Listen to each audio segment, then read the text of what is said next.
Hola mis queridos oyentes. Escriban en los comentarios de qué ciudad o país nos están escuchando. Y no olviden suscribirse y dar like. Disfruten de la escucha. La lluvia golpeaba el techo del coche robado cuando Michael Rodríguez y Vincent Díaz salían corriendo del banco Primer Nacional en el centro de Baltimore. En las manos de Michael había una bolsa con $37,000, el dinero que debía cambiar sus vidas. Al volante estaba Ray Martínez, un conductor adicto que habían contratado en el último momento por $500. El chico estaba colocado, ojos rojos, manos temblorosas, pero no había otra opción. Su conductor habitual se había enfermado y el robo no podía posponerse. ¡Acelera!, gritó Vincent, saltando al asiento trasero. Ray pisó el acelerador y el coche salió disparado. En el espejo retrovisor aparecieron coches de policía. El guardia del banco había logrado presionar el botón de alarma. ¡Más rápido! Michael apretaba la bolsa con el dinero. Tenía 19 años y pensaba que el mundo estaba a sus pies. Ray giró en Maryland Avenue y luego dio un giro brusco en North Street. El velocímetro marcaba 80 millas por hora en una zona de 30. Un semáforo amarillo parpadeó delante. ¡Pasemos!, gritó Ray. ¡Frena, idiota!, gritó Michael. Pero era demasiado tarde. A la derecha apareció un autobús escolar. Amarillo. Enorme. Lleno de niños que regresaban a casa de la escuela Martin Luther King. El tiempo se ralentizó. Michael vio el rostro del conductor del autobús, sus ojos abiertos de par en par por el horror. Escuchó los gritos de los niños. Vio en las ventanas pequeños rostros. Un golpe. Metal contra metal. El sonido de cristales rompiéndose. Gritos. Silencio. Cuando Michael despertó, estaba tendido en el asfalto en un charco de su propia sangre. Junto a él, su coche se consumía en llamas. El autobús yacía de lado, con asientos retorcidos sobresaliendo. Los bomberos fueron los primeros en llegar al lugar. Luego la ambulancia. Luego la policía. Michael observaba cómo sacaban a los niños del autobús. Algunos lloraban, otros estaban en silencio. A otros los llevaban inmóviles, cubiertos con sábanas. 3 muertos. Escuchó la voz del paramédico. 9, 10 y 11 años. Ricardo Vázquez, 9 años. Carlos Méndez, 10 años. Ana Johnson, 11 años. Nombres que lo perseguirían hasta el final de su vida. Vincent huyó del lugar del accidente. Michael fue arrestado justo en el hospital. Ray murió en el camino al hospital. El juez le dio 19 años por robo a mano armada y muerte en circunstancias agravantes. Sus acciones llevaron a la muerte de 3 niños inocentes, dijo el juez durante la sentencia. Este es un crimen que ha cambiado para siempre las vidas de muchas familias. En la sala del tribunal, los padres de los niños fallecidos lloraban. Michael recordaba los rostros de cada uno de ellos, especialmente el de la madre de Ricardo, María Vázquez. Ella lo miraba con tanto dolor que su alma se rompió en 2. Pasó 19 años en la prisión del estado de Maryland, pensando cada día en los 3 niños que mató. Hoy, las puertas de acero de la prisión de Baltimore se cerraron tras Michael Rodríguez, con el mismo frío clang que se cerraron 19 años atrás. Solo que entonces el sonido significaba el comienzo de una pesadilla. Ahora sonaba como el acorde final de una sinfonía que nunca quiso volver a escuchar. En el bolsillo de su desgastada chaqueta de prisión había una pieza de ajedrez de madera. Un rey, tallado por las temblorosas manos de su compañero de celda Jimmy 3 días antes de que los guardias lo encontraran muerto en la ducha. Mike había jadeado entonces Jimmy extendiendo la pieza, Cuando salgas, sé el rey de tu vida. Pero recuerda, incluso los reyes pagan por sus pecados. Parada de autobús. El olor de los gases de escape y el asfalto calentado por el sol de octubre. Michael sacó de otro bolsillo un papel arrugado con una dirección. Una habitación en un edificio de alquiler en el lado este. $27 al día. Todo lo que podía permitirse con la ayuda para exconvictos. El mundo había cambiado hasta el punto de no reconocerse. La gente caminaba, absorta en pequeñas pantallas brillantes. Los coches parecían naves espaciales. Incluso el aire olía diferente. El autobús número 14 llegó después de media hora. Michael subió los escalones y se detuvo. El conductor lo miraba expectante. ¿Cuánto cuesta el pasaje? $1.75. ¿Tarjeta o efectivo? ¿Qué tarjeta? Los pasajeros comenzaron a voltear. Una mujer de mediana edad sacudió la cabeza con compasión. Un adolescente se rió. «Abuelito, ¿de dónde vienes?» «De la luna». «Charm Card, amigo. ¿Dónde demonios has estado los últimos 20 años?» gruñó el conductor. «En el infierno», pensó Michael, extendiendo $2 con dedos temblorosos. En la prisión todo era simple. Levantarse a las 6, desayuno a las 7, trabajo a las 8. Aquí, cada pequeño detalle parecía una misión de un universo paralelo. El edificio de apartamentos en Madison Street lo recibió con un olor a moho y desesperanza. En el vestíbulo había jeringas y botellas vacías tiradas. Los grafitis en las paredes prometían muerte a varias categorías de ciudadanos. El administrador, un gordo con barriga cervecera y ojos sospechosos, ni siquiera levantó la vista de la televisión. Depósito de $100, alquiler de $750 al mes, pagar antes del quinto. Si te retrasas un día, a la calle. Ruido después de las 10, a la calle. Drogas o alcohol, a la calle. ¿Está claro, exconvicto? La última palabra sonó como una bofetada. Michael tomó en silencio la llave de la habitación 307. La habitación medía 3 por 4 metros. Una cama individual con un muelle roto, una mesa que se movía con cualquier toque, una ventana con vista a los cubos de basura. En la pared colgaba un calendario del año 2008. Evidentemente, el inquilino anterior se olvidó de quitarlo. Michael se sentó en la cama y sacó un rey de madera. La figura era del tamaño de un pulgar, tallada de un trozo de madera que Jimmy había robado en el taller de carpintería de la prisión. En la corona estaba grabada la palabra Hope, esperanza. «Bueno, Jimmy», susurró, «aquí está, mi residencia real». La primera noche el sueño no llegaba. Cada sonido lo hacía saltar. Al otro lado de la pared, alguien miraba la televisión a todo volumen hasta las 4 de la mañana. En el piso de arriba, los vecinos discutían.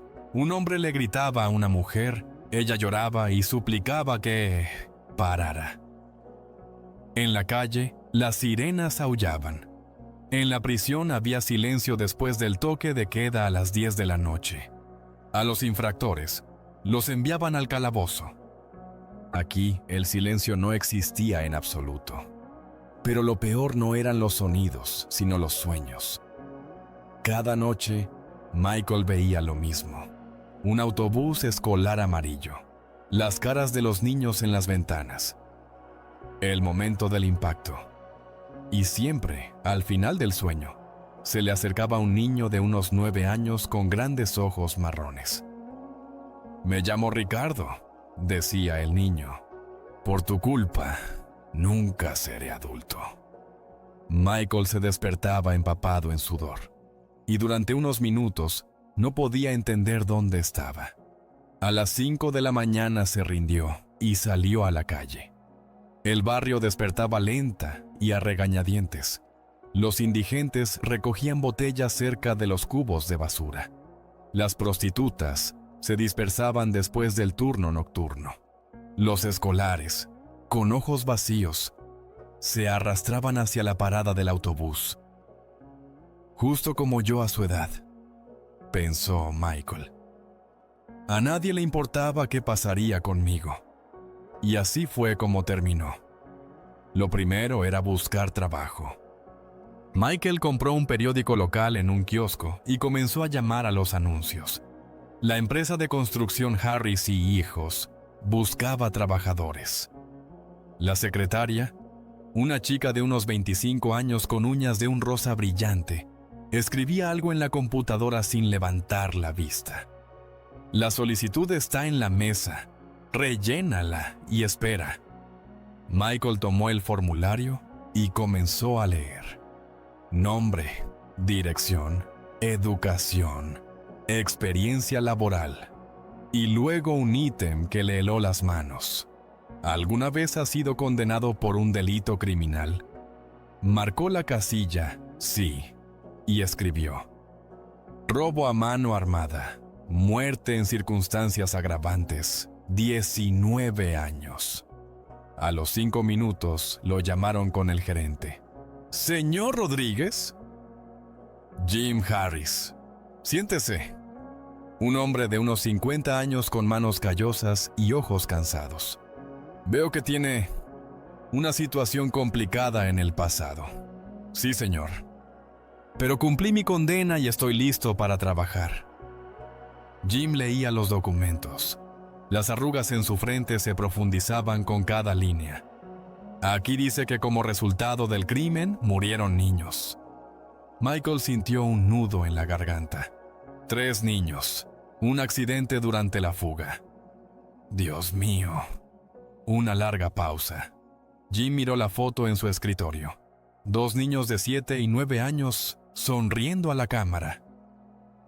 Entiende, señor Rodríguez. Yo también tengo 2 pequeños, y aunque quizás haya cambiado, yo no puedo arriesgar la reputación de la empresa. Entiendo, señor. Realmente lo siento, pero no. Las siguientes 2 semanas se convirtieron en un maratón de rechazos. Taller de automóviles. No. Supermercado. No. Servicio de entrega. No. Empresa de limpieza. No. En todas partes la misma historia. Primero interés, luego la pregunta sobre antecedentes penales, después el frío, te llamaremos. Especialmente doloroso fue el rechazo en el refugio para personas sin hogar. No podemos permitir que una persona con su pasado trabaje con personas vulnerables, dijo la directora, una mujer de unos 60 años con ojos amables, pero inflexibles. Pero yo mismo estoy prácticamente sin hogar, intentó objetar Michael. Lo siento. Las reglas son las reglas. El dinero se desvanecía catastróficamente rápido. Michael pasó a comer fideos instantáneos de 39 centavos y pan barato. Por las noches se acostaba y contaba cuántos días quedaban hasta el desalojo. 7, 6, 5. En esos momentos, en su cabeza surgían pensamientos peligrosos. Vincent Díaz seguramente ayudaría a encontrar trabajo, un atraco, un robo, y el problema del dinero estaría resuelto. Después de todo, ¿qué podía perder? ¿La reputación? ¿Qué reputación tiene un ex asesino de niños? Pero cada vez que esos pensamientos se volvían demasiado insistentes, Michael sacaba al rey de madera y recordaba las palabras de Jimmy. Sé el rey de tu vida. Y entonces sonó el teléfono. Papá, el mundo se detuvo. La voz de Sofía, su hija, que tenía 7 años cuando lo arrestaron. Ahora tiene 26. ¿Sofía? Dios mío, ¿cómo encontraste mi número? El Servicio de Libertad Condicional dio los contactos. Pensé que tú mismo llamarías, pero... En su voz había decepción mezclada con dolor.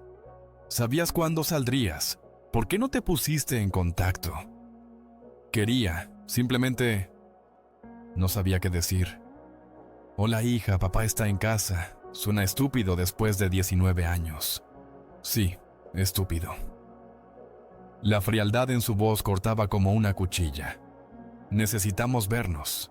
Mañana a las 2 de la tarde. Café Morning Glory, en la esquina de Madison y Tercera. Sofía espera, yo. Señales de ocupado. Michael colgó con manos temblorosas. Su hija quiere verse. Por primera vez en 19 años. Debería estar feliz, pero en cambio sentía pánico. ¿Y si me odia? ¿Y si vino solo para decir que estoy muerto para ella? Las siguientes 24 horas se alargaron como una eternidad. Michael se cambió de ropa 3 veces, eligiendo la mejor de las 3 camisas que tenía. Se afeitó con una cuchilla desafilada frente a un espejo agrietado en el baño compartido. Llegó al café media hora antes y se sentó en un banco frente a él, reuniendo valor y tratando de calmar el temblor en sus manos. A las 2 en punto, Sofía entró en el café. Michael la habría reconocido entre 1.000.000 de personas. Los mismos ojos marrones de su madre, la misma mandíbula obstinada. Pero la niña que él recordaba se había convertido en mujer. Hermosa, pero con algo muy cansado en la mirada. Ojeras, brazos demasiado delgados. Signos de una persona que trabaja mucho y duerme poco. Hola, papá. Ningún abrazo, ninguna sonrisa. Se sentó frente a él y cruzó las manos sobre la mesa. Michael notó que sus dedos eran amarillos por la nicotina. Te ves genial, Sofía. Gracias. Y tú has envejecido.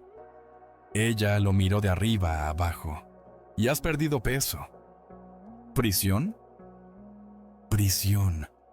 La camarera trajo el menú, lleno de nombres de bebidas de café que Michael no entendía. Voy a tomar un latte con leche de avena y jarabe de lavanda, dijo Sofía. ¿Y tú? Café, negro normal. Cuando la camarera se fue, Sofía sacó de su bolso una fotografía y la puso sobre la mesa. Este es Lucas. Tu hijo tiene 17. En la foto, un adolescente con un uniforme naranja de prisión, cabello oscuro, ojos marrones, mirada feroz. Una copia exacta de Michael a esa misma edad. Pero en los ojos del chico no había solo rabia. Había vacío, indiferencia hacia el mundo y hacia sí mismo. ¿Dónde está? Centro de Detención Juvenil Morrison. 4ª vez en 3 años. Sofía hablaba en un tono plano, insensible, como si estuviera leyendo un boletín de noticias. La última vez lo atraparon con fentanilo por un valor de $10,000. Sustancia pura, no diluida, suficiente para matar a media ciudad. El café de repente se volvió amargo como veneno. Sofía... ¿Qué Sofía? Por primera vez en su voz aparecieron emociones, ira, dolor, desesperación. Él no te conoce, en absoluto. Para él eres solo un espacio vacío en los documentos. ¿Y sabes qué es lo más aterrador? Está orgulloso de ti. Piensa que ser un papá gángster es genial.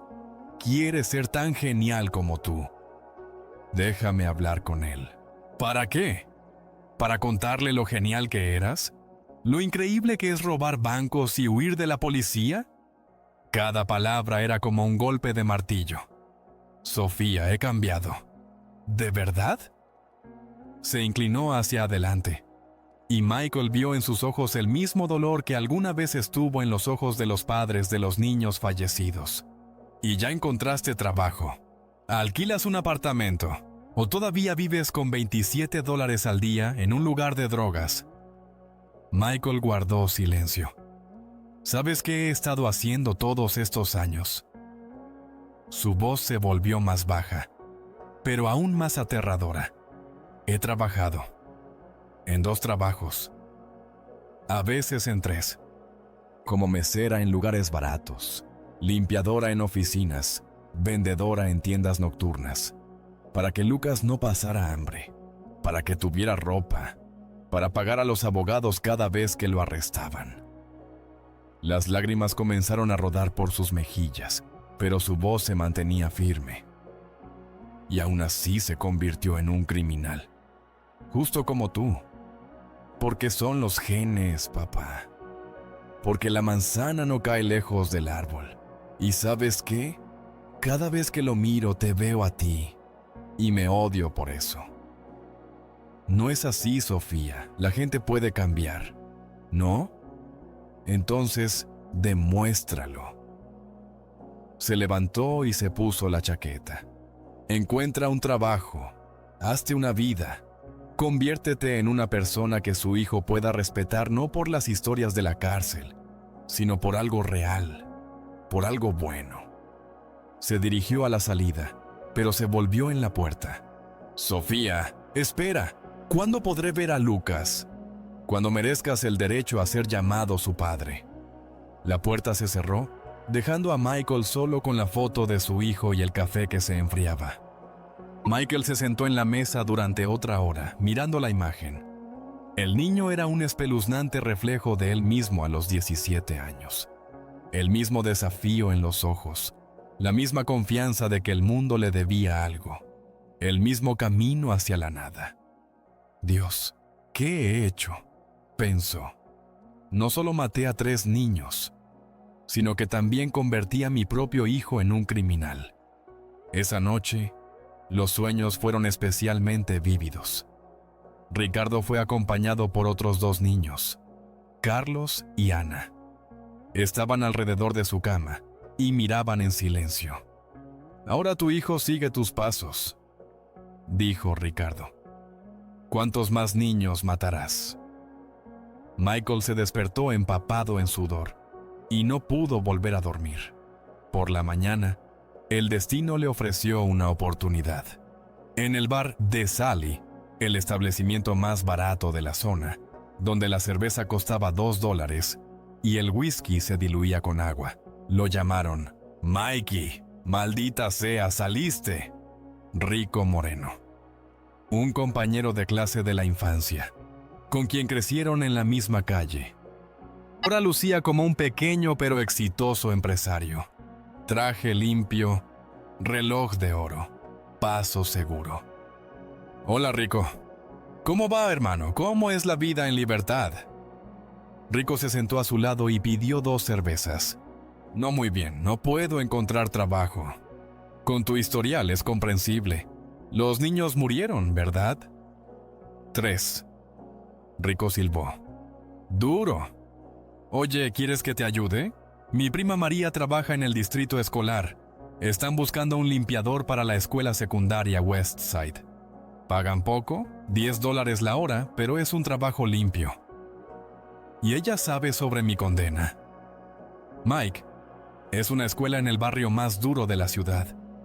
Allí enseñan ex-convictos, drogadictos en recuperación y simplemente personas desesperadas. Lo principal es no matar a los niños y venir sobrio». Rico se rió de su propia broma, pero Michael frunció el ceño. «Lo siento, hermano. No lo pensé. No hay problema. ¿Puedes arreglarlo? Llamaré mañana mismo». Al día siguiente, Michael estaba en la oficina del director de la escuela secundaria Westside. Melissa Carter, una mujer de unos 50 años con cabello canoso y ojos que habían visto demasiado, leía su expediente. «Señor Rodríguez, he leído su caso. Completamente». Dejó el grueso archivo y lo miró a los ojos. «Banco, persecución, accidente, 3 niños fallecidos». «Sí, señora. Entiendo que usted no disparó al guardia. Entiendo que no estaba al volante. Pero sus acciones llevaron a la muerte de 3 niños inocentes». Se levantó y se acercó a la ventana. «¿Ves ese memorial?». Michael miró. En el patio de la escuela había un pequeño monumento con nombres y fotografías. «Son niños de nuestra comunidad que han muerto por violencia en los últimos 10 años. 23 nombres. El más joven tenía 9 años. Ella se dio la vuelta. Tengo una pregunta sencilla para ti. ¿Te arrepientes de lo que pasó? Michael guardó silencio por un largo rato, recordando las caras de los niños en el autobús. Cada día durante los últimos 19 años. Cada noche los veo en sueños. Bien. Ella se sentó de nuevo en la mesa. Tenemos una grave escasez de personal. En los últimos 3 meses, 6 empleados han renunciado. El distrito es difícil y los niños son aún más difíciles. El salario es de $10 la hora, 40 horas a la semana. Trabajarás principalmente por las noches, cuando no hay niños. Estoy de acuerdo. Espera, aún no he terminado. Ella sacó otra carpeta del cajón. Estos son los informes de criminalidad juvenil en nuestra área. En el último año, ha habido 123 arrestos. Drogas, robos, peleas en 2 casos. Homicidios. Muchos de estos niños estudian en mi escuela. Michael examinó la estadística en silencio. No te estoy contratando porque crea en la redención o en segundas oportunidades. Te estoy contratando porque no tengo otra opción. Pero recuerda una cosa, un error, una queja, un indicio de problema, y te irás de aquí más rápido que una bala. ¿Está claro? Cristalino, señora. Entonces, bienvenido al equipo. Comienzas mañana. Las primeras semanas de trabajo pasaron desapercibidas. Michael llegaba a la escuela a las 6 de la tarde, cuando todos los niños ya se habían ido a casa, y trabajaba hasta la medianoche. Limpiaba los pisos de las aulas, limpiaba los baños, borraba las pizarras, sacaba la basura, lavaba las ventanas. El trabajo era simple y monótono, pero honesto. Por primera vez en 20 años, estaba ganando dinero sin romper la ley. Cada viernes, al recibir su salario de $320, sentía un orgullo que no había experimentado desde su adolescencia. Durante esas semanas, conoció la escuela como la palma de su mano. Pasillos con pintura descascarada y grafitis, aulas con ventanas rotas, selladas con cinta adhesiva. Un gimnasio con un techo agujereado, donde colocaban cubos cuando llovía. Pero lo peor era leer lo que los niños escribían en las paredes de los baños. La vida es una mierda. Todos los adultos son mentirosos. Quiero morir. Michael pintaba sobre estas inscripciones todos los días, pero al día siguiente aparecían nuevas. Están tan perdidos como yo lo estuve alguna vez, pensaba. Nadie les mostró otro camino. Pero un jueves, todo cambió. Era el viernes después del Día de Acción de Gracias. La señorita Carter se acercó a él en el pasillo mientras él fregaba los pisos. «Señor Rodríguez, tengo una emergencia». «Escucho. La señorita Johnson se enfermó de gripe, no hay reemplazo hasta el lunes, y tengo una reunión importante con los fideicomisarios en media hora. ¿Podría cuidar de la clase de corrección en la última lección?» Michael sintió que algo se apretaba en su estómago. «¿Y qué tipo de clase es?» «Adolescentes con problemas de comportamiento. Peleas, drogas, robos, ausencias. Aquellos que no encajan en el programa regular». Ella suspiró. «En resumen, desechos de la sociedad. Si soy honesta, solo asegúrate de que no se maten entre ellos. En 1 hora, el autobús escolar los recogerá. ¿Y qué se supone que debo decirles? Nada. Dales alguna tarea y siéntate. Lo principal es no dejarlos solos». La puerta del aula 213 parecía la entrada a una zona militar. Desde adentro se escuchaba tanto ruido que parecía que había una revuelta. Michael empujó la puerta y se detuvo. 10 adolescentes de entre 14 y 17 años estaban causando un caos absoluto. Un alto afroamericano con tatuajes en los brazos jugaba al baloncesto con un papel arrugado, usando un cubo de basura como aro. Un chico pelirrojo con pecas estaba jugando al póker con 2 chicas por dinero real. Sobre la mesa había billetes arrugados. Un tipo delgado y nervioso en la esquina estaba fumando algo que definitivamente no era tabaco. La música sonaba a todo volumen desde varios teléfonos al mismo tiempo. Cada uno escuchaba su propia música, creando una cacofonía de sonidos. ¡Silencio!, gritó Michael.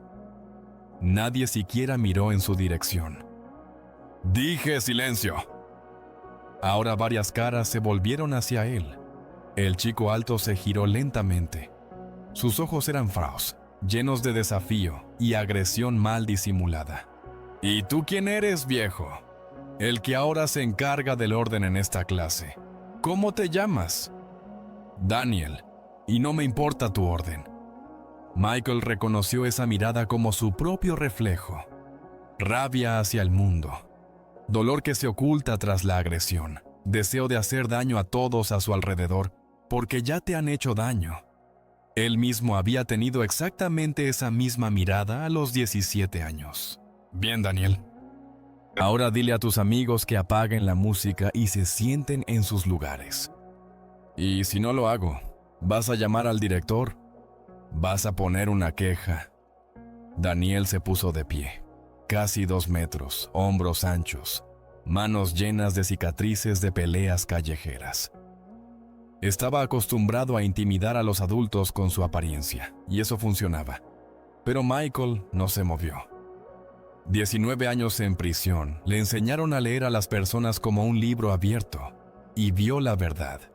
Bajo toda esa agresión ostentosa se escondía un niño asustado, que no sabía cómo expresar su dolor de otra manera. No, Daniel, te contaré una historia. ¿Qué historia?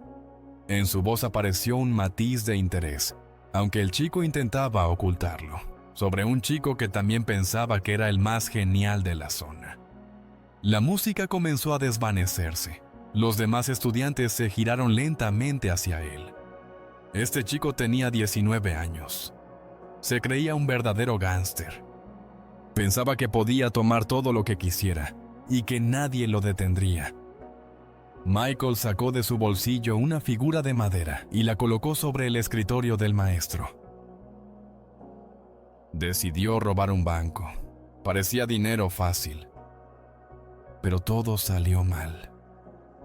Un guardia intentó detenerlos. Su cómplice disparó. Corrieron hacia el coche, pero el conductor estaba drogado y chocó contra un autobús escolar a toda velocidad. En la clase se hizo un silencio sepulcral. Incluso el que fumaba en la esquina apagó su cigarrillo. Murieron 3 niños, 9, 10 y 11 años. Ricardo Vázquez, Carlos Méndez, Ana Johnson. El chico pelirrojo dejó las cartas a un lado. ¿Y qué le pasó a ese chico? 19 años tras las rejas. Cada noche veía las caras de esos niños en sueños. Se perdió la infancia de su hija y el nacimiento de su hijo. Y cuando salió, resultó que a nadie le importaba un carajo. ¿Eso es sobre ti?, preguntó una de las chicas de piel oscura y ojos inteligentes. Sobre mí. Me llamo Michael Rodríguez y soy un asesino de niños. Un largo y pesado silencio. ¿Y por qué nos cuentas esto?, preguntó Daniel. La agresión en su voz se había transformado en cautela. Porque veo en sus ojos la misma rabia que tenía yo. El mismo deseo de hacer daño al mundo que les ha hecho daño a ustedes. Michael miró a la clase. Y quiero que no repitan mis errores. ¿Y qué debemos hacer?, preguntó un chico delgado que estaba fumando.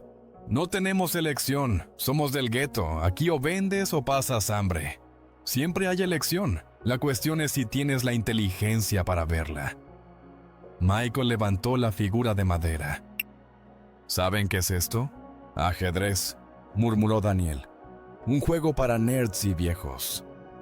¿Para nerds? Michael no pudo contener una sonrisa. ¿Sabes cuánto ganan los mejores jugadores del mundo? Magnus Carlsen ganó $15 millones el año pasado, más que muchos futbolistas. Eso es mentira. Puedes comprobarlo en internet. ¿Y sabes por qué los ajedrecistas ganan tanto? El chico pelirrojo se inclinó hacia adelante. ¿Por qué? Porque el ajedrez no es solo un juego, es un entrenamiento para la mente. La habilidad de pensar 10 movimientos por adelantado, la capacidad de calcular las consecuencias de cada decisión. ¿Y qué?, preguntó la chica. Que esas habilidades no solo funcionan en el tablero, sino también en la vida. En prisión, los reclusos más respetados son aquellos que saben jugar ajedrez, porque es la única guerra sin sangre, el único lugar donde puedes ganar usando solo tu mente. Michael colocó al rey en el centro de un tablero imaginario. ¿Quién es tu figura? El rey. La más importante en el tablero. ¿Pero saben qué es interesante? También es la más débil, solo puede moverse una casilla en cualquier dirección. ¿Y qué significa eso?, preguntó Daniel. Que el rey es fuerte solo cuando está protegido por su equipo. Solo es impotente. Como en la vida, un líder es tan fuerte como las personas que lo rodean. ¿Y las otras piezas?, preguntó la niña. Cada una tiene su papel. Aquí están los peones. Michael señaló el borde de la mesa. Son los más numerosos, pero las piezas más débiles. Solo se mueven hacia adelante, una casilla a la vez. Como nosotros, dijo amargamente el pelirrojo. Peones en el juego de otro. No del todo. ¿Sabes qué pasa con un peón que llega al final del tablero? ¿Qué? Puede convertirse en cualquier pieza, incluso en una reina, la más poderosa del juego. ¿Cómo es eso posible?, se sorprendió Daniel. Con trabajo arduo, paso a paso, sin rendirse ante los obstáculos. Y lo más importante, protegiéndose unos a otros en el camino. En ese momento, la señorita Carter asomó la cabeza en la clase. ¿Cómo va, señor Rodríguez? ¿Todo bajo control? Todo excelente. Estamos estudiando planificación estratégica. Ella miró con sorpresa a los alumnos que habían enmudecido y escuchaban atentamente. Entiendo. Bueno, tal vez podrían reemplazar a los maestros de vez en cuando. Después de que la directora se fue, el pelirrojo se acercó a Michael. Soy Tommy. ¿Y tú hablas en serio sobre el ajedrez? ¿Qué puede cambiar en la vida? Absolutamente en serio. ¿Y puedes enseñarnos a jugar? Si quieren aprender, sí. Mañana después de clases, en esta misma aula. ¿Y si somos tontos? ¿Y si no entendemos? Michael miró a Tommy. En sus ojos se leía la inseguridad, el miedo a parecer estúpido, un sentimiento familiar. Tommy, en el ajedrez no hay personas tontas. Solo hay quienes están dispuestos a pensar y quienes no. Al día siguiente, 5 personas llegaron a la clase. Tommy, un chico negro y callado llamado Alex, 2 chicas, Keisha y Marina, y otro más, Carlos. Daniel no estaba. ¿Y dónde está Daniel?, preguntó Michael. Dijo que esto es una tontería para perdedores, respondió Tommy. Que es mejor ganar dinero de verdad en la calle que jugar con juguetes de niños. Michael asintió y colocó las piezas en un tablero hecho a mano que había recortado de cartón. Bien, entonces empecemos con los que están listos para aprender. La siguiente hora pasó como un minuto. Los niños hicieron muchas preguntas, intentaron hacer los primeros movimientos, discutieron sobre las reglas. Especialmente rápido aprendía Alex. El chico absorbía literalmente cada explicación, cada táctica. ¿Y habrá otra lección mañana?, preguntó Keisha. Si quieren. Pero recuerden, el ajedrez requiere disciplina y paciencia. ¿Y si no podemos comprar un juego de ajedrez para casa?, preguntó Carlos. Por ahora pueden practicar aquí. Ya veremos después. En una semana, el grupo creció a 8 personas.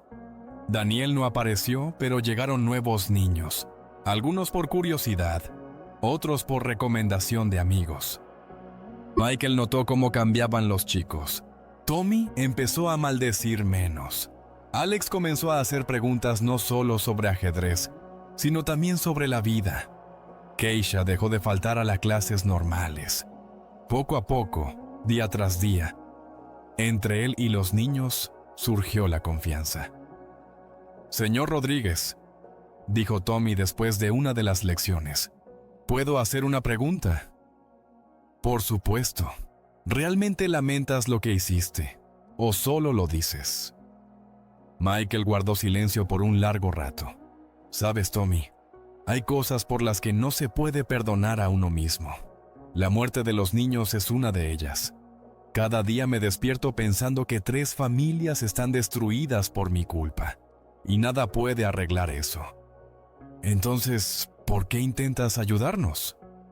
Porque tal vez, si puedo salvar al menos a un niño de mi camino, eso le dará algún sentido a todo lo que ha pasado».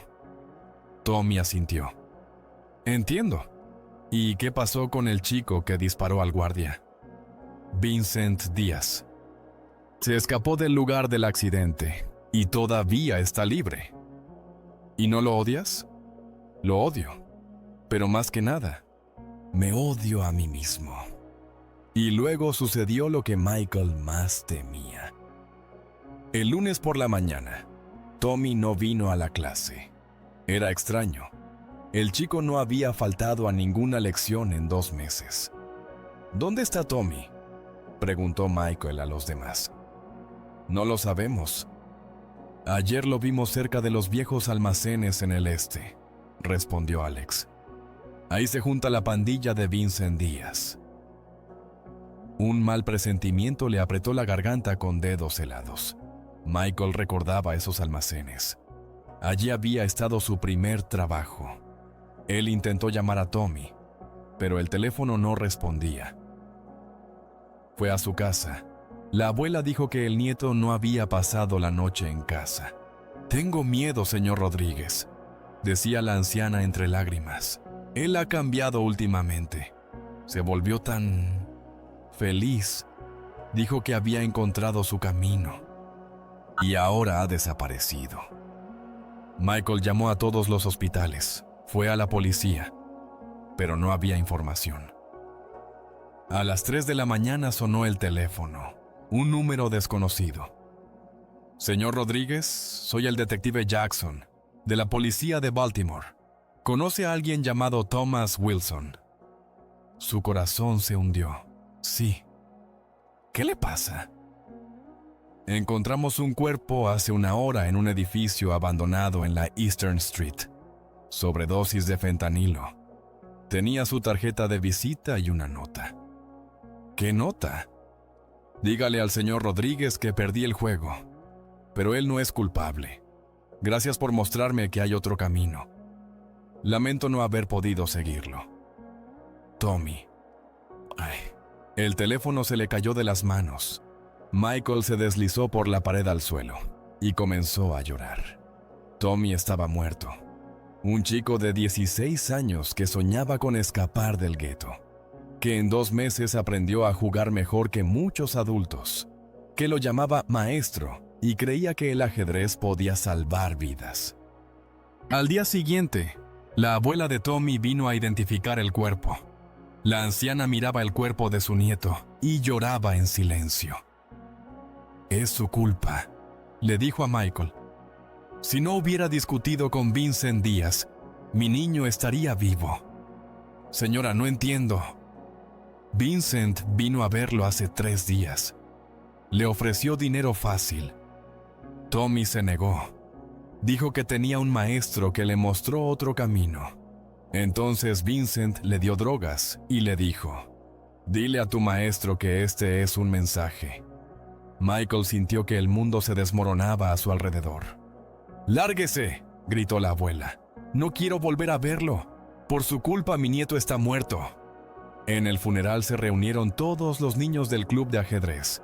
Estaban alrededor del ataúd y lloraban. Alex leía una carta que Tommy había escrito la noche antes de su muerte.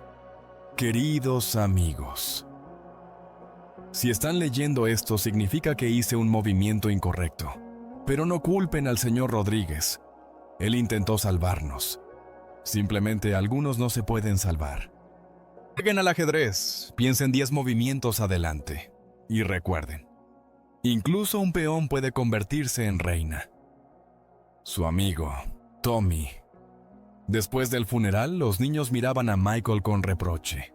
Incluso Alex, el alumno más leal, se dio la vuelta. ¿Es por nuestra culpa que murió?, preguntó Keisha. No, es por mi culpa. Entonces, ¿quizás sería mejor que dejáramos las clases? Michael asintió. Probablemente. Sería lo mejor. Esa noche se sentó en el aula vacía y miró a un rey de madera. Jimmy, susurró, quizás te equivocaste. Quizás algunas personas no merecen una segunda oportunidad. Quizás todo lo que toco muere. La puerta chirrió. En el aula entró una mujer desconocida de unos 35 años. Hermosa, con amables ojos marrones, pero con algo muy cansado en el rostro. ¿Es usted el señor Rodríguez? Sí. Soy Carmen Vázquez, trabajadora social. He oído sobre su club. Se sentó en una silla de estudiante y sacó un cuaderno. Puedo hacerle algunas preguntas. Trabajo con adolescentes difíciles. Busco métodos alternativos. Después de lo que pasó con Tommy, no estoy seguro de que mi método funcione. ¿Y qué pasó con Tommy? Michael contó toda la historia. Carmen escuchó atentamente, anotando en su cuaderno. Entiendo, dijo al final. ¿Cuántos niños han pasado por su club? Alrededor de 20 en estos meses. ¿Y cuántos de ellos han tomado el camino del crimen? Solo Tommy. Es decir, ¿salvó a 19 de 20? Michael reflexionó. Parece que sí. Ese es un mejor resultado que el de la mayoría de los programas sociales. Carmen cerró el cuaderno. ¿Puedo venir de vez en cuando? Quiero ver cómo trabaja. Ya no enseño. Después de la muerte de Tommy. ¿Y qué diría Tommy si supiera que por su muerte usted abandonó a los demás niños? Michael guardó silencio. Piense en eso, señor Rodríguez. Tiene un don. No lo entierre. Al día siguiente, solo Alex llegó a clase. Los demás tienen miedo, dijo. Piensan que Vincent puede matarlos también. ¿Y tú no tienes miedo? Tengo miedo. No, Tommy no querría que nos rindiéramos. ¿Cómo lo sabes? Me lo dijo antes de morir. Dijo que si algo le pasaba, debía seguir aprendiendo. Que el ajedrez es la única forma de salir de este lugar. Michael colocó las piezas en el tablero. Entonces continuemos. Por Tommy. Estuvieron practicando solo entre ellos durante una semana. Luego llegó Keisha. Después Marina. Poco a poco el grupo se fue reconstituyendo y Carmen comenzó a venir 2 veces por semana. Al principio solo observaba, luego empezó a ayudar. Explicaba a los niños cómo postularse a la universidad, qué becas había, cómo llenar los documentos. Michael notó que pensaba en ella cada vez más. Carmen era inteligente, amable. Se preocupaba sinceramente por los niños. Y poco a poco, entre ellos comenzaron a surgir relaciones más cercanas. Empezaron a tomar café después de las clases, a hablar no solo de los niños, sino de la vida en general. «Cuéntame sobre ti», le pidió Michael una vez. «¿Cómo llegaste al trabajo social?» Carmen guardó silencio por un largo rato, mirando su taza. Tenía un hermano menor, Ricardo. Un muy buen chico, soñaba con ser maestro. Su voz se volvió más suave. Lo mataron cuando tenía 9 años. Michael sintió como algo frío le apretaba el corazón. ¿Cómo sucedió? Una historia banal. Los delincuentes asaltaron un banco, huían de la policía. Su conductor estaba drogado y chocó contra un autobús escolar. Las lágrimas comenzaron a rodar por sus mejillas. Ricardo estaba sentado junto a la ventana. Siempre le gustaba mirar la calle de camino a casa. Dios mío, pensó Michael. Ricardo Vázquez, una de mis víctimas. Carmen, lo siento mucho, dijo él, tratando de no dejar que su voz revelara su conmoción. Desde entonces he dedicado mi vida a salvar a los niños, para que lo que le sucedió a Ricardo no le pase a otros. ¿Y atraparon a esos delincuentes? A uno. Le dieron 19 años. El otro escapó y sigue libre, hasta donde sé. ¿Y cómo se llamaba el que está en prisión? Carmen lo miró con una expresión extraña. ¿Y por qué quieres saber eso? Simplemente me interesa. Este tipo de cosas suelen ser ampliamente cubiertas por la prensa. Michael Rodríguez. Una extraña coincidencia, ¿verdad? El mismo nombre y apellido. Michael casi se atragantó con el café. Sí, extraño. Esa noche no pudo dormir. Carmen, la hermana de Ricardo Vázquez, una de sus víctimas, se había enamorado del asesino de su hermano, sin siquiera saberlo. Qué cruel ironía del destino, pensó. ¿Qué haría si supiera la verdad? ¿Me mataría? ¿O simplemente se iría para siempre? Pero no podía decírselo. No ahora, cuando entre ellos algo estaba surgiendo. Cuando ella parecía feliz por primera vez en años, Michael decidió guardar silencio, al menos por ahora. Su relación se desarrollaba lentamente. Carmen era cautelosa, demasiado dolor en el pasado, demasiadas decepciones. Pero poco a poco, los muros comenzaron a derrumbarse. Empezaron a salir fuera del club, a ir al cine, a cenar en cafés baratos. Hablaban de libros, de sueños, de cómo debería ser el mundo. ¿Sabes qué me sorprende de ti?, dijo Carmen una vez después de una clase especialmente exitosa. ¿Qué? Tienes una profundidad. Como si hubieras pasado por el fuego y te hubieras vuelto mejor. Tienes una comprensión del dolor que es poco común. Si supieras por qué fuego, pensó Michael. Cada persona lleva consigo una historia, dijo en voz alta. Sí, pero no todos permiten que esa historia los haga mejores. Mientras tanto, las cosas en el club iban cada vez mejor. Alex mostraba resultados fenomenales. En 6 meses alcanzó un nivel que a otros les lleva años. Creo que es hora de que juegue en torneos, le dijo Michael a Carmen. ¿En torneos reales? Hay un campeonato estatal juvenil en 2 meses. El premio es de $10,000 para el primer lugar. ¿Tanto dinero? Carmen silbó. Alex podría ayudar a su familia. Entonces comenzamos una preparación seria. Las siguientes semanas entrenaron como locos. Michael le mostraba a Alex partidas de grandes ajedrecistas, explicaba las sutilezas del final de partida, le enseñaba tácticas. Pero lo más importante, hablaba sobre la psicología del juego. El ajedrez es un 80% psicología, decía él. Necesitas saber leer a tu oponente, entender sus miedos, usar sus debilidades. ¿Y cómo aprendiste eso?, preguntó Alex. En la cárcel. Allí, el ajedrez no es solo un juego, es una forma de sobrevivir. Un mes antes del torneo, ocurrió un evento que cambió la vida de Michael de cabeza. Sofía llegó a la escuela. Michael no había visto a su hija en casi un año, desde aquella memorable conversación en el café. Ella parecía aún más cansada, ojeras, brazos demasiado delgados, un tic nervioso. Hola, papá. Sofía, ¿cómo estás? ¿Cómo me encontraste? La secretaria dijo que trabajabas aquí. Ella miró el aula, la pizarra con posiciones de ajedrez, a los niños que se preparaban para el torneo. Así que realmente has cambiado. Lo intento. Vine a decirte que Lucas sale en una semana. Su corazón dio un salto. ¿De verdad? Anticipado, por buena conducta.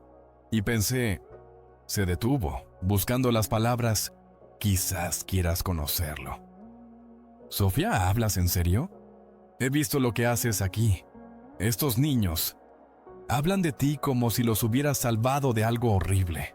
Tal vez puedas salvar a Lucas también. Pero él no me conoce. Entonces es el momento perfecto para conocerse. Al día siguiente, estaban en la puerta del centro correccional Morrison. Michael estaba tan nervioso como un adolescente en su primera cita. ¿Y si me odia?, preguntó. Entonces gana su amor, respondió Sofía. Lucas salió delgado, pálido, con la mirada cautelosa de un animal salvaje. Al ver a su padre, se detuvo como si estuviera petrificado. ¿Qué hace aquí? Quería verte, dijo Sofía. ¿Por qué? Lucas pasó de largo, pero Michael lo llamó. Lucas, espera, dame 5 minutos. Tuviste 17 años para decir algo. Tienes razón. Y no estoy pidiendo disculpas. Sé que no las merezco. Pero dame la oportunidad de mostrarte en quién me he convertido. ¿Y qué propones? Ven conmigo. Quiero mostrarte algo. Lucas miró a su hermana, luego a su padre. 10 minutos. Michael llevó a su hijo a la escuela. Justo estaba en curso una clase. Alex explicaba a los principiantes la táctica del doble golpe. Keisha ayudaba a los niños más pequeños a colocar las piezas. Señor Rodríguez, saludó uno de los nuevos alumnos. ¿Es su hijo? Sí. Lucas, ¿conoce a nuestro club de ajedrez? Lucas miró el aula con desconfianza. ¿Qué es este lugar? La escuela de la vida, respondió Alex. Tu padre nos enseña un juego que puede cambiar destinos. ¿Ajedrez? ¿En serio? Keisha se levantó y señaló la pizarra, donde se había jugado una posición complicada. ¿Ves esta combinación? Hace 3 meses ni siquiera sabía cómo se movían las piezas. Y ahora juego al nivel de los adultos. ¿Y qué hay de eso? Que si puedes pensar 10 movimientos adelante en el juego, también puedes planear tu vida, respondió Alex. Lucas se sentó a regañadientes en la mesa. Alex comenzó a mostrarle los fundamentos, y Michael observó con asombro cómo la expresión de su hijo cambiaba gradualmente. Aparecía interés, curiosidad. Es como una guerra real, dijo Lucas después de media hora. Exactamente, pero aquí nadie muere, y gana quien piensa mejor, respondió Michael. ¿Y tú juegas bien? ¿No mal? ¿Quieres comprobarlo? Jugaron una partida. Michael no se dejaba ganar, pero explicaba cada movimiento. Lucas perdió, pero no se desanimó. Una vez más, dijo. Jugaron hasta la noche. Lucas perdió partida tras partida, pero con cada juego entendía más. Mañana Alex juega en el torneo estatal, dijo Michael. ¿Quieres verlo? ¿Y qué torneo es? Campeonato juvenil. El primer lugar son $10,000. Los ojos de Lucas se agrandaron. ¿Por jugar ajedrez? ¿Por saber pensar? En el torneo se reunieron más de 100 participantes de todo el estado. Alex estaba nervioso, era su primer gran torneo. ¿Y si pierdo en la primera ronda?, preguntó. Entonces aprenderás una lección y ganarás experiencia. La próxima vez estarás mejor preparado, respondió Michael. Alex comenzó con confianza. Ganó la primera ronda, luego la segunda, la tercera. Con cada victoria, su técnica se volvía más refinada y su confianza crecía. Realmente puede ganar, dijo Lucas, observando el juego. Puede, pero lo más importante no es la victoria. ¿Y qué? lo que él se ha convertido durante su tiempo de entrenamiento. Hace 6 meses, Alex era solo un adolescente enojado del gueto. Ahora es un joven pensante con planes para el futuro. En las semifinales, Alex jugó contra el campeón del año pasado, un chico un año mayor con un ranking de candidato a maestro. La partida duró 5 horas. El juego fue tenso, lleno de complicaciones tácticas. En la cuarta hora, Alex obtuvo una posición ganadora, pero por el cansancio y la emoción cometió un error en su cálculo. Su oponente aprovechó esto y ganó. Alex se puso a llorar justo detrás del tablero. Michael se acercó a él. «¡Hey, campeón! Perdí en las semifinales. Fallé a todos. Has llegado más lejos que 98 participantes. Has quedado en tercer lugar y ganado $2,000. Eso es una derrota. Pero podría haber ganado. Tenía una posición ganadora. Podrías, y la próxima vez ganarás. Por ahora, obtén tu experiencia, tu dinero y el orgullo de lo que has logrado». Su oponente se acercó a Alex. «Gran juego, amigo. Honestamente, a mitad de la partida pensé que iba a perder. Eres muy talentoso. Gracias. Nos vemos en los próximos torneos». En el camino a casa, Lucas dijo: «Papá, ¿puedo unirme a tu club también?». El corazón de Michael latió más rápido. «Por supuesto, hijo». «¿Y puedo llamarte papá?». «No, señor Rodríguez, solo papá». Michael detuvo el coche al costado de la carretera y abrazó a su hijo. Por primera vez en 17 años, se sintió como un verdadero padre.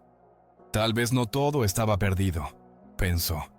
Tal vez incluso personas como yo pueden tener una segunda oportunidad. Pasaron 6 meses. El club creció hasta 30 niños. Alex ingresó a la universidad con una beca completa. Keisha se convirtió en asistente de Michael y comenzó a enseñar a los más jóvenes. Varios otros niños ganaron torneos en sus categorías de edad. Y Lucas resultó ser un verdadero prodigio. En 4 meses alcanzó un nivel que a otros les lleva años. «Tiene un talento increíble», dijo Sofía, observando cómo su hijo juega simultáneamente en 3 tableros contra estudiantes mayores. «Él tiene lo que yo nunca tuve», respondió Michael. «¿Qué?». «Una familia amorosa. Y una estrella guía desde el principio». Sofía abrazó a su padre. «Ahora todos tenemos familia». La relación con Carmen también evolucionó. Comenzaron a salir regularmente y Michael se dio cuenta de que se estaba enamorando. Pero el secreto de quién era realmente pendía sobre ellos como una espada de Damocles. Varias veces se sintió impulsado a contar la verdad, pero cada vez algo lo detenía. El miedo a perderla, egoísmo o simplemente cobardía. Y luego ocurrió un evento que lo obligó a enfrentar su pasado cara a cara. Carmen llegó a la escuela angustiada y emocionada. «Michael, necesitamos hablar». «¿Qué pasó?». «Uno de mis pupilos, Javier, se suicidó anoche». «Dios, lo siento mucho». Tenía solo 16 años. Intenté salvarlo, pero ella comenzó a llorar. Michael la abrazó. «No puedes salvar a todos, Carmen». «Debo. Estoy obligada. Cada niño que pierdo es otro Ricardo». «Cuéntame sobre Javier». Era el hermano menor de uno de los que murieron en ese accidente de autobús, Carlos Méndez. Después de la muerte de su hermano, su familia se desmoronó. Su padre se volvió alcohólico. Su madre se fue de pena. Javier vagó por orfanatos y familias de acogida. Michael sintió como el frío le calaba hasta los huesos. Carlos Méndez, otra de sus víctimas. «¿Y antes de morir, dijo algo?», preguntó, tratando de controlar el temblor en su voz. «Sí. que estaba cansado de pagar por los pecados de otros, que eran culpables los que destruyeron su familia hace 20 años. Carmen, ¿Y sabes qué es lo más aterrador? Ella lo miró a los ojos. Uno de esos criminales sigue libre. Vincent Díaz. Está prosperando, traficando drogas, destruyendo aún más vidas infantiles. Pausa. Y el segundo... Su voz se volvió más baja y peligrosa. Y el segundo salió de prisión y finge que ha cambiado. La sangre se le heló en las venas. ¿Qué quieres decir? ¿Quieres saber cómo lo supe? Carmen sacó una carpeta de su bolso. Verifico la biografía de todos los que trabajan con niños en nuestra área. Michael Rodríguez, 42 años, condenado por un robo a banco con resultado de muerte. Michael no pudo articular ni una palabra. He soñado contigo durante 20 años. Las lágrimas caían por sus mejillas, pero su voz era fría como el hielo. He planeado durante 20 años qué le diría al asesino de mi hermano. Carmen, déjame explicarte. ¿Explicarte qué? ¿Cómo mataste a un niño de 9 años? ¿Cómo destruiste nuestra familia? ¿Cómo mamá murió de un infarto 3 años después del funeral de Ricardo? Yo no disparé, fue Vincent, pero tú estabas allí. Estabas robando el banco. Por tu culpa mi hermano está muerto. Se levantó y se dirigió a la puerta. Carmen, espera. ¿Sabes qué es lo más repugnante? Se dio la vuelta en la puerta. Me enamoré de ti. Pensé que eras una buena persona. Y eres solo un asesino que se cubre con buenas acciones. Eso no es verdad. ¿Verdad? Entonces responde a una pregunta. Sus ojos lo atravesaban. Si no lo hubiera descubierto por mí misma, me lo habrías contado. Michael guardó silencio. Y ese momento de silencio dijo más que cualquier palabra. Exactamente. La puerta se cerró de un portazo. Esa noche, Michael no pudo dormir, ni comer, ni pensar en nada más que en el rostro de Carmen. Los meses más felices de su vida se desmoronaron de un golpe. Perdió a la mujer que amaba. Perdió el derecho a ser feliz. Quizás así debía ser, pensó. Quizás los asesinos de niños no merecen amor. Al día siguiente, Lucas llegó a la escuela. Papá, ¿qué pasó? Te ves horrible. Estoy bien, hijo. No es verdad. ¿Y dónde está la señorita Vázquez? No ha venido en una semana. Michael no respondió. ¿Cómo explicarle a su hijo que la mujer que casi se convirtió en su madre era en realidad la hermana de una de las víctimas de su padre? Y 3 días después ocurrió lo que destruyó su mundo por completo. El sábado por la mañana, Michael fue a la escuela para prepararse para el torneo en el que había inscrito a algunos de sus alumnos. Pero Alex, que debía llegar primero, no estaba. Era extraño. El chico siempre llegaba puntual. Michael intentó llamarlo, pero el teléfono no contestaba. Fue a su casa. No había nadie en casa. Los vecinos dijeron que no habían visto a Alex desde el día anterior. La mala sensación se hacía cada vez más fuerte. Y a las 2 de la tarde sonó el teléfono. ¿Señor Rodríguez? Soy el detective Ramírez, de la policía de Baltimore. ¿Conoce a Alex Johnson? El mundo se detuvo. Sí. ¿Qué le pasó? Encontramos su cuerpo esta mañana en un edificio abandonado en la calle Este. Sobredosis de heroína. Heroína muy pura. Eso es imposible. Alex no consumía drogas. Encontramos una nota y su fotografía. ¿Qué nota? Dígale al señor Rodríguez, esto es de Vincent. Por Tommy y por arruinarme el negocio. Los niños deben saber lo que les pasa a quienes eligen el lado equivocado. El teléfono se le cayó de las manos. Alex estaba muerto. Un chico de 18 años que iba a ingresar a la universidad en 2 meses, que lo llamaba maestro y soñaba con ser programador. Vincent lo mató a propósito. Como advertencia, la madre de Alex vino a la identificación. Una mujer que trabajaba en 3 empleos para mantener a su hijo. Es su culpa, dijo ella, mirando el cuerpo. Si no hubiera enfurecido a Vincent, mi niño estaría vivo. Señora, entiendo su ira, pero... ¡Lárguese! No quiero ver al asesino que se hace pasar por Salvador. En el funeral se reunieron todos los niños del club. Estaban alrededor del ataúd y lloraban. Lucas leía una carta que Alex había escrito en caso de muerte. Si estás leyendo esto, significa que Vincent ganó. Pero no te rindas. El ajedrez me enseñó que incluso en una posición desesperada siempre hay un movimiento. Sigue jugando, sigue aprendiendo. Y recuerda, en la vida, como en el ajedrez, lo principal es no rendirse mientras el rey esté vivo. Tu amigo Alex. Después del funeral, los niños miraban a Michael con dolor y confusión. ¿Por qué mató a Alex?, preguntó Keisha. Para hacerme daño. Entonces, ¿quizás realmente deberíamos dejar las clases?, preguntó uno de los más jóvenes. Michael asintió.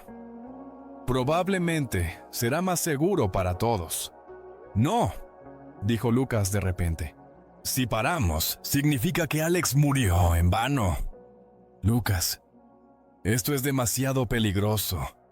Y la vida en la calle no es peligrosa. Papá, me salvaste de la criminalidad. Salvaste a Keisha, a Marina, a todos los demás. No tienes derecho a abandonarnos ahora. Michael miró a los ojos de su hijo, los mismos ojos marrones que tenía Ricardo Vázquez, y entendió que no podía rendirse. Está bien, pero ahora seremos más cuidadosos. Esa noche, cuando todos los niños se fueron, Carmen llegó a la escuela. Su rostro estaba hinchado por las lágrimas. Sus manos temblaban. Escuché sobre Alex. Sí. ¿Es por mi culpa, sí, verdad? ¿Por dejar de ayudar al club?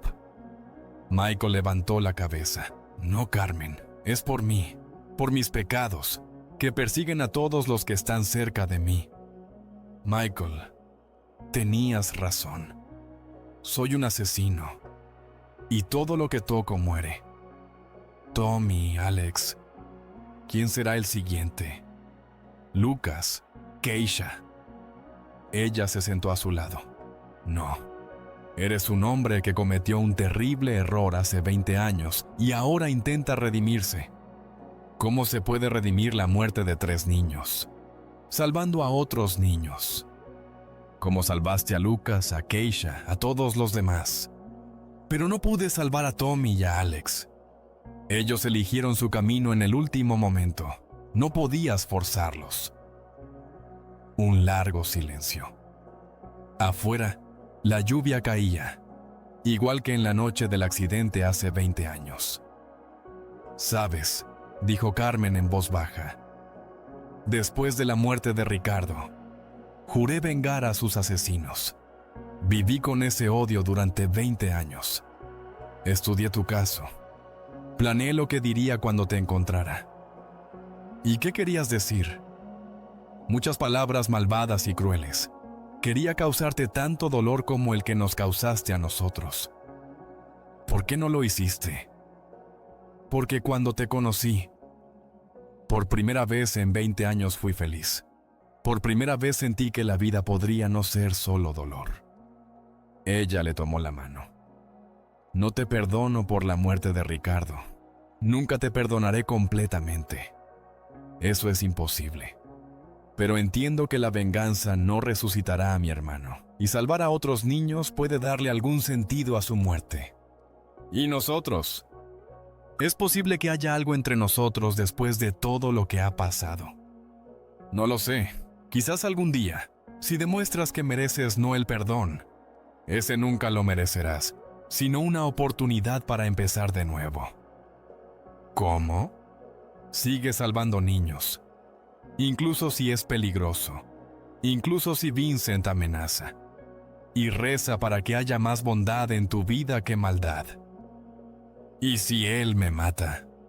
Entonces al menos morirás haciendo algo bueno, y no como un cobarde que huyó ante la primera amenaza. Una semana después, las clases se reanudaron. Vinieron menos niños. Muchos padres prohibieron después de la muerte de Alex, pero el núcleo se mantuvo, y poco a poco comenzaron a llegar nuevos. Michael fue más cuidadoso. Acompañaba a los niños a casa, se aseguraba de que nadie se quedara solo. Pero lo más importante, continuó enseñando. Y Lucas hizo avances increíbles.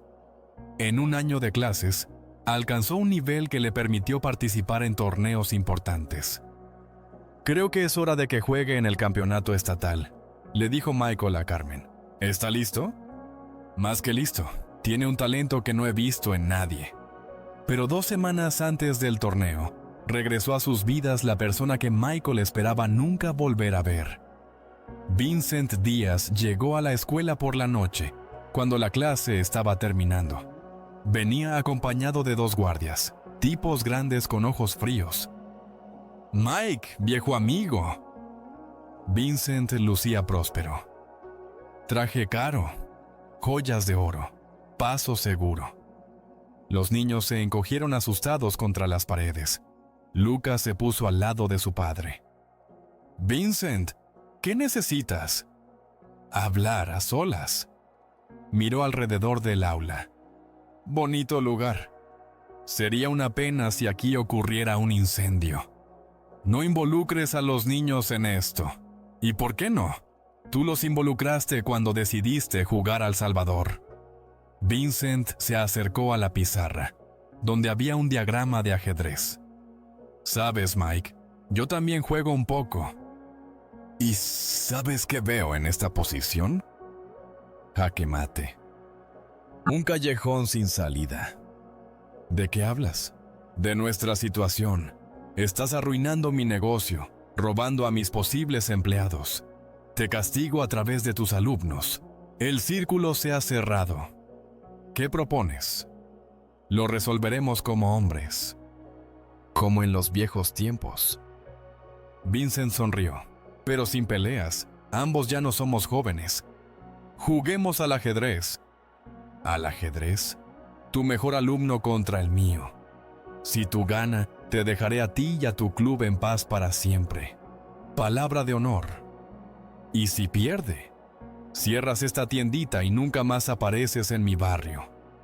Michael miró a Lucas, luego a los demás niños. «¿Quién es tu jugador?» «Lo verás mañana. ¿Aceptas la apuesta?» «Acepto». «Excelente. Mañana a las 7 de la tarde, aquí». «¿Y Mike?» Vincent se inclinó más cerca. «Si intentas engañarme o no vienes, no solo se quemará la escuela». Al día siguiente, el aula se llenó con unas 80 personas. Los rumores sobre el duelo se habían esparcido por todo el barrio. Vinieron padres, maestros, incluso pandilleros locales, para presenciar el enfrentamiento de 2 mundos. Vincent trajo a su jugador, un hombre de unos 35 años en un traje caro. «Conócelo, Mike. Marcus Petrov, maestro FIDE. Clasificación 2400. Jugó para la selección de Rusia». «Un profesional contra un adolescente de 17 años», se indignó Michael. «¿Y quién dijo que en la vida todo es justo?», sonrió Vincent. Lucas se sentó en la mesa con calma, como si estuviera jugando en el patio con amigos. En sus ojos no había miedo, solo concentración. «¿Estás seguro de que puedes hacerlo?», le susurró Michael. «Papá, me enseñaste la regla principal». «¿Cuál?». «Mientras el rey esté vivo, el juego continúa».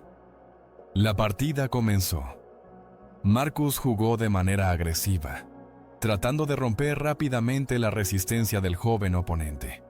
Pero Lucas se defendió pacientemente, sin permitir que se creara un ataque decisivo. La primera hora pasó en maniobras. La segunda, en lucha posicional. A la tercera hora quedó claro que sería una larga batalla. Michael observaba el juego con el corazón en un puño. El resultado de esta partida dependía del futuro de todos sus alumnos. En la cuarta hora, Lucas comenzó a tomar acciones activas. Realizó una serie de movimientos precisos, creando amenazas ocultas. Marcus sintió el peligro. El sudor apareció en su frente, sus manos comenzaron a temblar ligeramente. «Tu chico juega mejor de lo que esperaba», admitió Vincent. «No solo ha aprendido ajedrez, ha aprendido de la vida». En la quinta hora, Lucas realizó una increíble combinación. Sacrificó la dama para atacar al rey. La sala se quedó en silencio. Incluso los profesionales en las gradas no entendieron de inmediato la idea. Pero tras 10 minutos de cálculo, Marcus vio el inevitable jaque mate en 7 movimientos. «Me rindo», dijo, extendiendo la mano. La sala estalló en aplausos. Los niños del club se abrazaban entre sí, llorando de alegría. Lucas se sentó tranquilamente, como si hubiera ganado una partida normal. Vincent permaneció con rostro de piedra. «¿Cómo?», soltó. «Él no solo juega al ajedrez», respondió Michael. «Él vive el ajedrez». Vincent se dio la vuelta en silencio y se dirigió a la salida. Se detuvo en la puerta. «Palabra de honor es palabra de honor. No volveré a molestarte». «Vincent», lo llamó Michael. «¿Y qué pasará contigo?» «¿Y qué debería pasar? Continuaré con mi negocio. Encontraré otros niños en otros barrios. Quizás es hora de parar». Vincent se rió amargamente. «¿Parar? Tengo una hija en el hospital, leucemia. El tratamiento cuesta 10,000 al mes. ¿Qué crees, Mike? ¿Con qué salario de camarero podré cubrir eso?» Se fue, dejando a Michael reflexionando sobre sus palabras. La victoria de Lucas se convirtió en una sensación en los medios locales. Adolescente del gueto derrota a maestro internacional. Los titulares llenaban todo el estado. Pero la fama no solo trajo alegría. Una semana después, periodistas llegaron a la escuela. Comenzaron a indagar en la biografía de Michael, y pronto la verdad salió a la superficie. Maestro asesino. ¿Cómo un excriminal enseña a niños en la escuela? Ese fue el titular que apareció en el periódico más grande del estado. El artículo estaba lleno de especulaciones y mentiras descaradas, pero los hechos estaban expuestos con precisión. Michael Rodríguez, condenado por un crimen que resultó en la muerte de 3 niños, trabaja en una escuela y da clases a adolescentes. La reacción del público fue inmediata y feroz. Al día siguiente, manifestantes llegaron a la escuela con pancartas que decían: «Asesinos de niños, fuera de nuestros niños», y «Rodríguez, a la cárcel». Los padres comenzaron a sacar a sus hijos del club. En una semana, de 30 alumnos solo quedaron 10. La señorita Carter llamó a Michael. «Lo siento mucho, pero debo despedirlo. El Departamento de Educación exige la rescisión inmediata de su contrato». «Entiendo. Michael, lo que ha hecho por estos niños es invaluable, pero el sistema no está preparado para historias de redención como la suya». Michael recogió sus cosas y caminó por última vez por los pasillos de la escuela. En el aula lo esperaban los pocos alumnos que quedaban. «¿Qué va a pasar ahora?», preguntó Keisha. «Encontraremos otro lugar. Y si no encontramos, encontraremos. Mientras haya niños que quieran aprender, habrá un lugar para la enseñanza». Lucas se levantó. «Papá, ¿y si compramos nuestro propio local?». «¿Con qué dinero, hijo?». «Con los premios. Gané $50,000 por vencer a Marcus. Es suficiente para el primer pago de un pequeño edificio». Michael miró a su hijo con orgullo. «¿Estás seguro?». «Absolutamente. Alex y Tommy querrían que su muerte tuviera sentido». Un mes después, compraron un viejo edificio de 2 pisos en el centro del barrio. Convirtieron el primer piso en aulas y el segundo en una sala de torneos. Sobre la entrada colgaba un letrero: «Centro de ajedrez en memoria de Alex Johnson, y Thomas Wilson. Las noticias sobre el centro se esparcieron por toda la ciudad. No solo venían niños locales, sino también adolescentes de otros barrios. Algunos padres traían a sus hijos desde los suburbios. ¿Sabes quién es?, se preguntaban entre ellos. Sí, pero mira lo que está haciendo por nuestros niños. Y de hecho, los resultados hablaban por sí mismos. Los niños que asistían al centro tenían mejores calificaciones en la escuela, se metían en menos problemas y eran aceptados en universidades. En un año, el centro ya contaba con 80 niños, y la relación con Carmen se estaba recuperando lentamente. «No puedo decir que te he perdonado», le dijo una vez mientras tomaban café después de clases. «Eso es imposible, pero veo lo que haces y entiendo. Es tu forma de redención. ¿Y podemos tener un futuro? No lo sé. Tal vez, pero será muy difícil. Cada vez que te mire, recordaré a Ricardo. Y cada vez que te mire, recordaré mi culpa. Entonces llevaremos esta carga juntos». 6 meses después, Lucas ganó el Campeonato Nacional Juvenil. El premio era de $200,000. «¿Qué vas a hacer con el dinero?», preguntó Michael. «Abrir sucursales en otras ciudades, para que los niños de todo el país puedan encontrar su camino». «¿Y tú qué planeas?». «Voy a jugar profesionalmente, y en mi tiempo libre te ayudaré en los centros». El día de la premiación llegó mucha gente al salón. Sofía, que finalmente había superado su depresión y conseguido un buen trabajo. Los niños del centro, los padres, y, de repente, Carmen. Después de la ceremonia, se acercó a Michael. «Felicidades, puedes estar orgulloso de tu hijo. Gracias por venir. Michael, he estado pensando en nosotros durante muchos meses. ¿Y a qué conclusión has llegado? Que el amor no anula el dolor. Pero el dolor no debe anular el amor». Ella le tomó la mano. «Ricardo no querría que viviera toda mi vida en el odio». «¿Estás segura?». «No, pero estoy dispuesta a intentarlo. Lentamente, un día a la vez». Pero la felicidad resultó ser frágil nuevamente.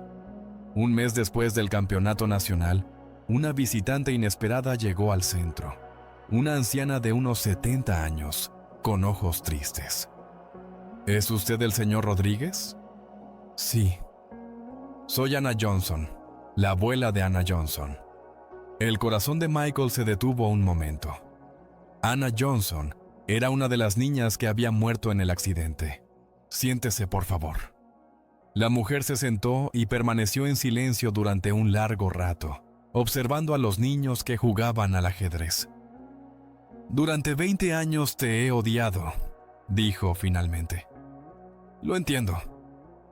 Mi nieta soñaba con ser doctora. Quería curar a los niños enfermos». Las lágrimas rodaban por sus mejillas arrugadas. Por su culpa, ella no pudo cumplir su sueño. Michael guardó silencio. ¿Qué se puede decir en una situación así? Pero hoy vi en la televisión a su hijo, cómo ganó el campeonato, y entendí... ¿Qué? Que Ana querría que su muerte tuviera sentido, que gracias a ella, otros niños encontraran su camino. Se levantó y se dirigió a la salida. En la puerta se dio la vuelta. «No lo perdono, señor Rodríguez. Nunca lo perdonaré. Pero bendigo su trabajo. Que estos niños vivan por mi Ana». Esa noche, Michael se sentó durante mucho tiempo en el centro vacío, observando al rey de madera. «Jimmy», susurró. «Parece que empiezo a entender. La redención no es perdón. Es transformar el mal en bien, la muerte en vida». Pasaron 2 años más. Durante ese tiempo, se abrieron 15 sucursales del centro en diferentes ciudades. Miles de niños aprendieron a jugar al ajedrez y, lo que es más importante, a pensar en las consecuencias de sus acciones. Lucas se convirtió en uno de los jóvenes ajedrecistas más fuertes del mundo, pero seguía ayudando en los centros. Sofía se casó con un buen hombre y tuvo una hija a la que llamó Ana, en honor a una de las víctimas de su abuelo. Y Michael y Carmen se casaron en una pequeña ceremonia. Fue un matrimonio extraño, basado no solo en el amor, sino también en una comprensión común del dolor y la necesidad de redención. Nunca seremos felices como las personas normales, dijo Carmen el día de la boda, pero seremos útiles al mundo, y eso también importa. En el 50º cumpleaños de Michael, los niños del centro le regalaron un álbum de fotos, los rostros de todos los que pasaron por su programa a lo largo de los años. 783 niños, médicos, maestros, programadores, abogados, artistas, personas que podrían haber tomado el camino del crimen, pero eligieron otro camino. ¿Crees que esto es suficiente?, preguntó Michael a Carmen, hojeando el álbum. ¿Para la redención? No. Nada traerá de vuelta a Ricardo, Carlos y Ana a la vida. Entonces, ¿por qué lo hacemos? Porque es la única manera de seguir adelante. Transformar el mal en bien, día tras día, niño por niño. Michael asintió y colocó el álbum en la estantería junto al rey de madera. 5 años después, Michael estaba frente al edificio del Congreso en Washington. Lo habían invitado a hablar en una audiencia sobre el programa de resocialización de exconvictos. «Cuéntenos sobre su experiencia, señor Rodríguez», dijo el presidente de la comisión. «Hace 25 años cometí un crimen que resultó en la muerte de 3 niños», comenzó Michael. «No pido perdón, no se puede merecer. Pero quiero hablar sobre cómo se puede transformar el mal en bien». Habló sobre el ajedrez, sobre los niños, sobre los centros, sobre que la redención no es liberarse de la culpa, sino transformar esa culpa en fuerza para ayudar a otros. En la sala estaban congresistas, periodistas, figuras públicas. Y en la primera fila, Carmen, Lucas, Sofía con su nieta en brazos. En 20 años de trabajo, nuestros centros han ayudado a más de 10,000 niños, concluyó Michael. No todos se convirtieron en ajedrecistas, pero todos aprendieron a pensar en las consecuencias de sus acciones. Y esa, quizás, es la lección más importante de la vida. Después de su discurso, una periodista se acercó a él. «Señor Rodríguez, ¿cree que ha redimido su culpa?» Michael reflexionó. No, la culpa por la muerte de los niños no se puede redimir, pero se puede vivir de tal manera que esa muerte tenga sentido, para que gracias a ella, otros niños tengan la oportunidad de una vida mejor. ¿Y qué le diría a los padres de los niños fallecidos? Que pienso en sus hijos todos los días, que cada niño que salvamos de la criminalidad es un homenaje a Ricardo, Carlos y Ana. Esa noche en el hotel, Michael se sentó junto a la ventana y miró las luces de la capital. En la mesita de noche había un rey de madera. Lo había llevado consigo durante 25 años. Sonó el teléfono. Era Lucas. «Papá, vi tu discurso en la televisión. Estoy orgulloso de ti». «Gracias, hijo. ¿Y sabes qué? Hoy llegó un niño a nuestro centro en Filadelfia. Tiene 9 años, como Ricardo entonces. Vive con su abuela, sus padres han muerto, está enojado con el mundo». «¿Y qué le dijiste?» «Lo mismo que tú solías decir, que tiene una elección, que puede ser víctima de las circunstancias o dueño de su destino». «¿Y qué respondió?» «Que quiere aprender a jugar al ajedrez». Michael sonrió. «¿Cómo se llama?» Ricardo Martínez». Después de la conversación, Michael se quedó mucho tiempo junto a la ventana. En algún lugar de la ciudad había un niño llamado Ricardo, que debía tomar una decisión entre el bien y el mal. Y quizás, La historia de hace 25 años le ayudaría a elegir el camino correcto. Michael tomó al rey de madera y susurró las palabras que había dicho cada día durante los últimos 25 años. Ricardo, Carlos, Ana, perdónenme. No puedo devolverlos a la vida, pero prometo que cada día salvaré a otros niños, en su memoria, por su perdón, que no merezco, pero que de todos modos pido. Afuera, el amanecer de un nuevo día se asomaba lentamente. Un día en el que nuevamente habrá niños que necesiten ayuda. Y Michael estará allí para enseñarles la regla principal de la vida. Mientras el rey esté vivo, el juego continúa. Y siempre hay esperanza para un mejor movimiento.